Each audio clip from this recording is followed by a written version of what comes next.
அவருடைய நாமம் ஊற்றுண்ட பரிமள தைலம். ஏசப்பாவை போல யாருமே இந்த உலகத்துல இல்லை.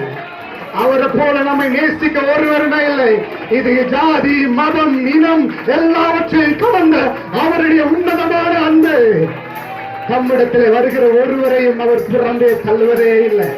நீ யாரா இருந்தாலும், எப்படிப்பட்ட சூழல் இருந்தாலும், இப்பொழுது இந்த செய்தியை தெருவில் என்று கேட்டுக்கொண்டிருக்கிறவர்கள் கூட, நீ எப்படிப்பட்டவளா இருந்தாலும், கிறிஸ்தவம் என்பது ஒரு மதமே கிடையாது.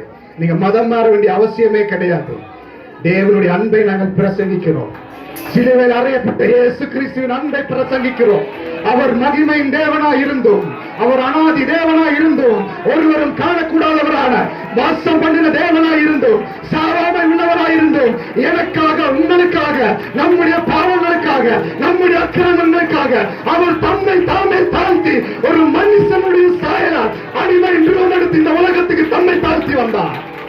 அந்த காணக்கூடாத இறைவன், தொடக்கமும் முடியில்லாத இறைவன் மனித சாயலா இந்த உலகத்துக்கு வரும் பொழுது அவருக்கென்று கொடுக்கப்பட்ட பேர் தான் யெஷுவா.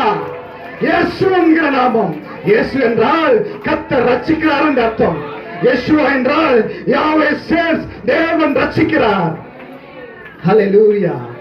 நாங்கள் வேதத்திலே பார்க்கிற பழைய ஏற்பாட்டு கால பரிசுத்தவான்களை பார்க்கிறோம். அவன் ரட்சிக்க தொடங்கினான்.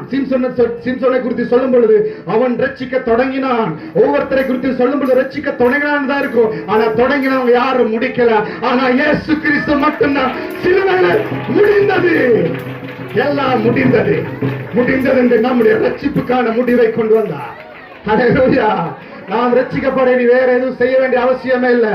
ஆடையோ மாடையோ கோழியையோ அந்த மலைக்கோ இந்த மலைக்கோ குளங்களுக்கோ செல்ல வேண்டிய அவசியமே கிடையாது.